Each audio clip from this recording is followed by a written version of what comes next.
ጤና ይስጥልን ከአስራት ብሮድካስቲንግ ሰርቪስ የዕለቱን ዜና ይዘን ቀርበናል። ዋና ዋናዎቹን በማስቀደም እንጀምራለን። ቻናሉን ላይክ፣ ሰብስክራይብ፣ ሼር በማድረግ ለሌሎች ተደራሽ እንድታደርጉም በማክበር ጠይቀናል። የአፋብን ጎንደር ጠቅላይ ግዛት እዝ ወለላ ባህር ከተማ ላይ ስንቅና ትጥቅ ለመቀባበል በተሰማራው የአብይ አህመድ ሰራዊት ላይ በፈጸመው ጥቃት አንጸባራቂ ድል ማስመዝገቡ ተሰማ። 61 የአብይ አህመድ ወታደሮች በዚሁ ውጊያ እጃቸውን ለፋኖ የሰጡ ሲሆን በርካቶችም ቆስለዋል። በአንድ ኤፍኤስአር የጭነት መኪናና ፓትሮል የነበረ ተተኳሽም ሙሉ በሙሉ በፋኖ እጅ መግባቱ ተነግሯል። ሙሉ መረጃው የሚቀርብ ይሆናል። ከጋሸና እስከ ፍላቂት በመቄት ተራራማ ቀጠናዎች የተቀጣጠለው የደፈጣ ውጊያ በአገዛዙ ሰራዊት ላይ ከባድ ድንጋጤ መፍጠሩ ተሰማ። የአፋብን ወሎ ቤተ አማራ ሚኒሊክ እዝ 81ኛ ክፍለ ጦር የጠላትን ኃይል ዶጋመድ አድርገናል ሲል በግንባር መረጃው ገልጿል።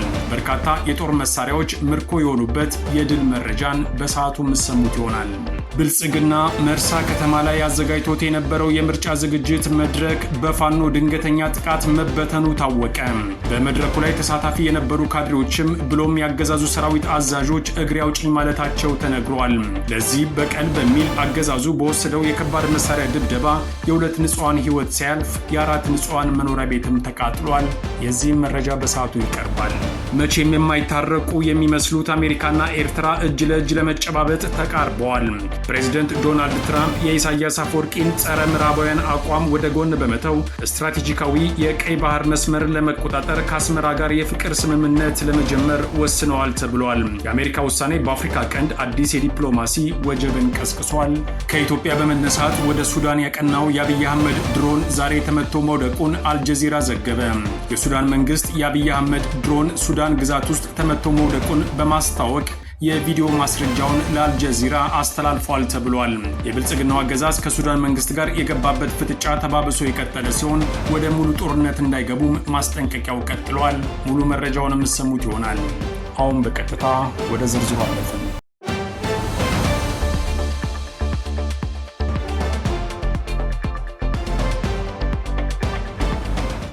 በአማራ ፋኖ ብሔራዊ ንቅናቄ አፋብን ስር የሚንቀሳቀሱት የሰሜን አማራ በላይ እዝ እና የጎንደር ጠቅላይ ግዛት እዝ ክፍለ ጦሮች በጋራ በመቀናጀት በፈጸሙት መጠነ ሰፊ ማጥቃት በአገዛዙ ሰራዊት ላይ ደማቅ ድል ማስመዝገባቸው ታውቋል። በሰማዕታቱ አርበኛ ፍቃዴ አለባቸው፣ አርበኛ አበባ አንለይና አርበኛ አንደበት ክንዳለም ስም የተሰየመው ይህ ዘመቻ ከጠዋቱ 2 ሰዓት እስከ ምሽቱ 11 ሰዓት ከ45 ለተከታታይ 8 ሰዓታት በፈጀ ብርቱ ውጊያ የታጀበ ነበር ተብሏል። የአገዛዙ ሰራዊት ስንቅና ትጥቅ ለመቀባበል ከራስ ጋይንት ነፋስ መውጫ እስከ ሰማዳ ወገዳ ከተማ ተነስቶ ወለላ ባህር በተባለች ከተማ ከተገናኘ በኋላ ወደ የመጣበት ለመመለስ ሲንቀሳቀስ በፋኖ ኃይሎች ድንገተኛ የደፈጣ ጥቃት ደርሶበታል። በዚህ የተቀናጀ አውደ ውጊያ የሰሜን አማራ በላይ እዝ ሜጀር ጀነራል ውባንታ አባተ አንደኛ ኮር ስር የሚገኘው የጉና ክፍለ ጦር ስቴዴንሳ ብርጌድ ከአጎና እስከ ባዝራ መገንጠያ ያለውን የጠላት ኃይል ሲያሳድድ ውሎ ተጨማሪ ኃይል ይዞ ወደ አጎና ሲመጣ የነበረውን የጠላት ስብስብ ደግሞ የአገረ ቢዘን ብርጌድ ሸረፍ ጎዴና አስፋ ሜዳ ላይ አንበርክኮታል። በሌላ በኩል የጎንደር ጠቅላይ ግዛት እዝ 206ኛ ከፍ ያለው ደሴ ኮር ስር የሚገኙት የአንበሳው ጋይንትና የጀነራል ኃይሌ ዘውባንተ ክፍለ ጦሮች ከወለላ ባህር እስከ ውሃ ምድር ባሉ አካባቢዎችና በወገዳ ከተማ ዙሪያ ከፍተኛ ኪሳራ አድርሰዋል። በኦፕሬሽኑ የተገኘው ወታደራዊ ስኬት እጅግ ከፍተኛ ሲሆን በአጠቃላይ 72 ክላሽንኮቭ፣ 3 ብሬን፣ 2 ስናይፐር እና 1 ባለመነጽር ዲሽቃ ከነሸንሸሉ መማረኩ ተረጋግጧል። በተጨማሪም አንድ ሙሉ ተተኳሽ የጫነ ኤፍኤስአር መኪናና 1 ፓትሮል ተሽከርካሪ ከነ ተተኳሹ በፋኖች እጅ መግባታቸው ታውቋል። በሰው ኃይል ረገድም 61 የአብይ አህመድ ሰራዊት አባላት ተማርከው እጅ የሰጡ ሲሆን 30 የሚሆኑት ደግሞ ቆስለዋል። በውጊያው ያገዛዙ አንድ ሙሉ ሬጅመንት የተደመሰሰ ሲሆን የሬጅመንት ዘመቻ መሪ፣ የድሽቃ ተኳሽና የሻምበል መሪ መገደላቸውን የሜጀር ጀነራል ውባንታ አባተ አንደኛ ኮር የህዝብ ግንኙነት ክፍል አረጋግጠዋል።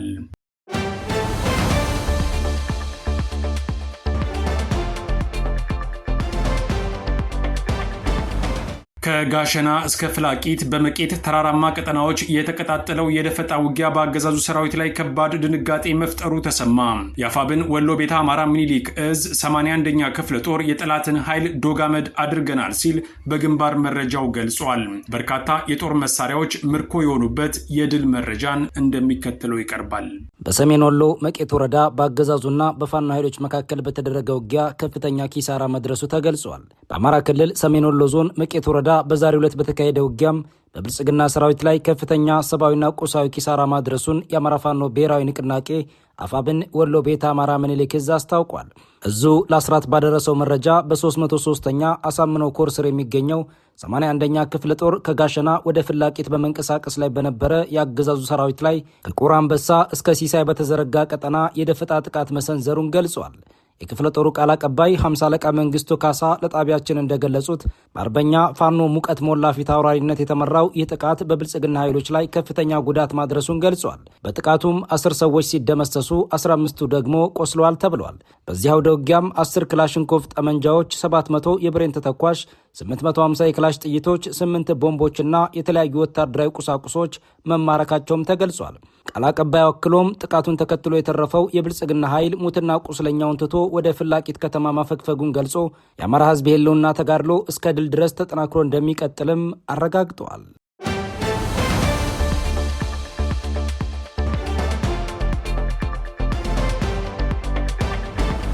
የፋኖ ኃይሎች በመርሳ ከተማ አስደናቂ ተልዕኮ መፈጸማቸው ተሰማ። ለምርጫ በተሰባሰቡ የብልጽግና ካድሬዎች ላይ በተወሰደው በዚሁ ተልዕኮ ስብሰባው ተበትኖ የባዴን አመራሮችም ሸሽተዋል።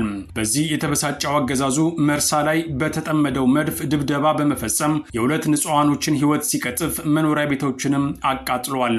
እርምጃውን የወሰዱት ሚኒሊክ ዕዝ 101ኛ ኮር እና 104ኛ ኮር በቅንጅት ሲሆን የአብይ አህመድ ተላላኪ ባዴን ብልጽግና በመርሳ ከተማ የስርዓቱን ዕድሜ ለማራዘም ምርጫ በሚል ህዝባዊ ስብሰባ ለማካሄድ 2 መድረኮችን አዘጋጅቶ እንደነበር ታውቋል።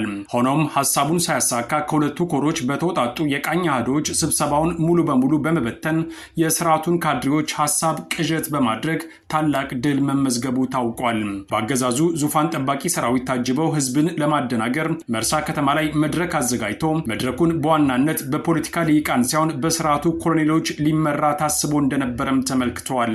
የአማራ ህዝብ ጭፍጨፋ ማስቀጠያ በሆነው በዚሁ የምርጫ ሴራ ሲመሩት የነበሩት የስርዓቱ ካድሬዎችና ኮሎኔሎች በተከፈተባቸው ድንገተኛ ተኩስ ያሰቡትን የጥፋት አጀንዳ ሳያሳኩ ወደ ሐራ መስመር በሚወስደው ጃሮታ አቅጣጫ ፈርጥጠዋል ተብሏል። ዛሬ ሚያዝያ 28 2018 ዓ.ም 101ኛ ኮር 35ኛ ክፍለ ጦርና ከ104ኛ ኮር 24ኛ ክፍለ ጦር በተወጣጡ የቃኝ አህዶች በተጠናና ኢላማውን በጠበቀ የከተማ ሰርጂካል ኦፕሬሽን ስርዓቱ መርሳ ከተማ ከሚገኘው አዳራሽና በከተማዋ በ06 ቀበሌ መድኃኔዓለም አካባቢ በሚገኘው የቀበሌ ቢሮ ሊያደርገው ያሰበው ፕሮፓጋንዳ ሳያሳካ ቅዠት ሆኖበት ተመልሷል።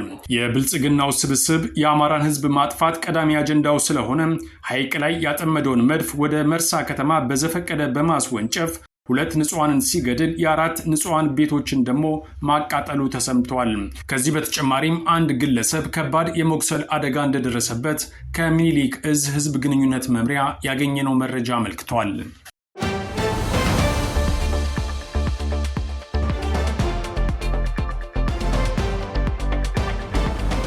መቼም የማይታረቁ የሚመስሉት አሜሪካና ኤርትራ እጅ ለእጅ ለመጨባበጥ ተቃርበዋል።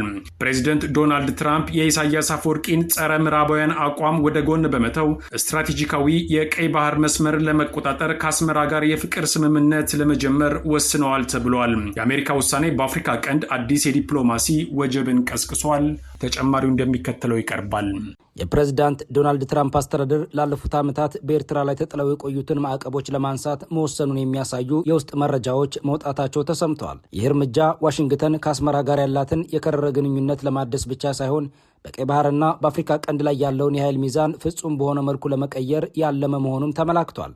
የአሜሪካ ውሳኔ የመጣው በዓለም አቀፍ ደረጃ ካለው የጸጥታ ሁኔታ ጋር ቀጥታ የተያያዘ ነው የተባለ ሲሆን በተለይም የሆርሙዝ ወሽመጥ የንግድ እንቅስቃሴ በመገታቱ ቀይ ባህር ለዓለም አቀፍ ንግድና ለወታደራዊ እንቅስቃሴ ብቸኛውና ወሳኙ መተላለፊያ መንገድ በመሆኑ ነው ተብሏል። አሜሪካም በዚህ ወሳኝ የውሃ መስመር ላይ የበላይነት ለማግኘት ረጅም የባህር ዳርቻ ያላትን ኤርትራን ወደ ወዳጅነት መለወጥ አማራጭ የሌለው ጉዳይ ሆኖ መገኘቱ ተገልጿል። የአሜሪካ ውሳኔም በኢትዮጵያና በኤርትራ መካከል ካለው ወቅታዊ ፍጥጫ አኳያም ትልቅ ስጋት ደቅኗል። ኢትዮጵያ ታሪካዊ የባለቤትነት ጥያቄ የምታቀርብበት የቀይ ባህር በርን የብልጽግና ቡድን በጦርነት ለማግኘት የሚያደርገው ጥረትም በአሜሪካ እይታ ቀጠናውን ወደማይፈለግ ጦርነት ሊያስገባው ይችላል የሚል ስጋት ፈጥሯል። ለኤርትራም ማዕቀቡ መነሳቱ ለፕሬዝዳንት ኢሳያስ አፈወርቂ የዲፕሎማሲና የኢኮኖሚ ትንፋሽ የሚሰጥ ሲሆን አብይ አህመድ በኤርትራ ላይ ሊወስድ የሚችለውን ማንኛውንም ወታደራዊ እርምጃ አሜሪካ እንደማትደግፍ የሚያሳይ ግልጽ ምልክት ተደርጎ ተወስዷል። ምንም እንኳን ትራምፕ ከኤርትራ ጋር አዲስ ምዕራፍ ለመጀመር ቢወስኑም ሂደቱ አልጋ ባልጋ የተነጠፈ እንዳልሆነም ተነግሯል። ዶናልድ ጄ ትራምፕ ለሰብአዊ መብት ጥያቄዎች ቦታ የማይሰጡና ለስትራቴጂካዊ ጥቅሞች ቅድሚያ የሚሰጡ መሪ በመሆናቸው ከአስመራ ጋር ለመቀራረብም አለመቸገራቸው ተነግሯል። ሆኖም ግን የፕሬዝዳንት ኢሳያስ ለዓመታት የቆየ ጸረ ምዕራባውያን አቋምና ከሩሲያ ጋር ያላቸው ጥብቅ ግንኙነት ዋሽንግተን በአስመራ ላይ ሙሉ እምነት እንዳይኖራት ያደርጋታል ተብሏል። የማዕቀቡ መነሳትም በቀጠናው ላይ ሁለት መልክ ያላቸው ውጤቶችን ሊያመጣ ይችላል ተብሎ የሚጠበቅ ሲሆን አንደኛ ኤርትራ በአሜሪካ ድጋፍ የምትተማመን ከሆነ የብልጽግና ቡድን የኃይል አማራጭ ከመጠቀም ሊቆጠብ ይችላል ተብሏል። ይህ እርምጃም በብልጽግናና በአሜሪካ መካከል ያለውን ዲፕሎማሲያዊ ግንኙነት ይበልጥ ሊያሻክረው እንደሚችል ተገምቷል። አብይ አህመድም ፊቱን ወደ ሌሎች ኃይሎች ወይም እንደ ቻይናና ቱርክ ያሉ ሀገራት ሊያዞር እንደሚችልም ተንታኞች ይገልጻሉ። የአሜሪካ መንግስት እስካሁን በጉዳዩ ላይ ይፋዊ መግለጫ ባይሰጥም የውስጥ መረጃዎች እንደሚያመላክቱት እውነታ ግን ትራምፕ በአፍሪካ ቀንድ ትልቅ ቁማር እየተጫወቱ መሆኑን እየገለጹ ይገኛሉ። የኤርትራ ማዕቀብ መነሳትም የቀጠናውን ሰላም ያስጠብቃል ወይስ አዲስ የዲፕሎማሲ ቀውስ ይፈጥራል የሚለው ጉዳይ በሚቀጥሉት ወራት የሚጠበቅ አዲስ ክስተት ሆኗል።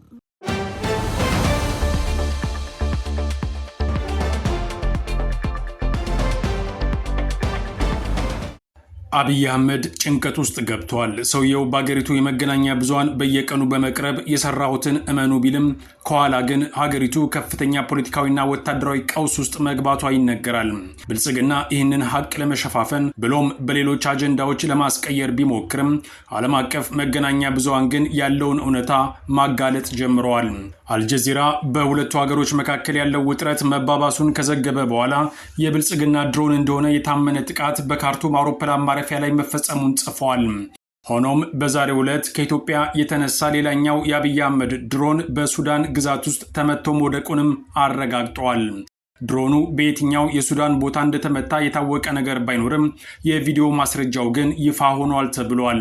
የሱዳን ባለስልጣናት አሁንም ጣታቸውን አብይ አህመድ ላይ የቀሰሩ ሲሆን የአጸፋ እርምጃ መውሰድ መጀመራቸውንም ገልጸዋል። ዶሃ የሚገኘው የአልጀዚራ ጣቢያ እስካሁን ድረስ ከገለልተኛ ወገን መረጃውን አላረጋገጥኩኝም ቢልም የሱዳን መንግስት ግን እመኑኝ እያለ ነው። ይህን ተከትሎ በአካባቢው ያለው ፖለቲካዊና ወታደራዊ ቀውስ የተባባሰ ሲሆን በሩቅ ያሉ ሀገራትም ሱዳንን በመደገፍ ድምፃቸውን ማሰማታቸውን ቀጥለዋል። የሱዳን ወዳጅ የሆነችው ግብፅ ሱዳን በመናካቷ በአብይ አህመድ ላይ ከዱላ ያልተናነሰ ከባድ ትችት መሰንዘሯም ተሰምተዋል። ወዲህ ደግሞ ኤሚሬቶች አብይ አህመድን ግፋ ማለቷን ቀጥላለች ይባላል። በውጤቱም ኢትዮጵያን የሌሎች ሀገራት የእጅ አዙር ጦርነት መፈንጫ እንዳያደርጋት የተሰጋ ሲሆን ፖለቲካዊ መፍትሄ በመጠየቅ ላይ ይገኛል። ይህም ቢሆን ግን የብልጽግናው አገዛዝ በጉዳዩ ላይ ስላለው አቋም እስካሁን ድረስ ያለው ነገር የለም። ከዚህ ቀደም የነበሩ የኢትዮጵያ አገዛዞች ይብዛም ይነስም ወቅታዊ ጉዳዮችን ለህዝብ መረጃ በማቅረብ የሚታወቁ ቢሆንም የብልጽግናው አገዛዝ ግን ዝምታን እንደመረጠ ነው። ይህም ችግር አታውሩ የሚለው የብልጽግና ወንጌል አንዱ ክፍል እንደሆነ ታምኖበታል።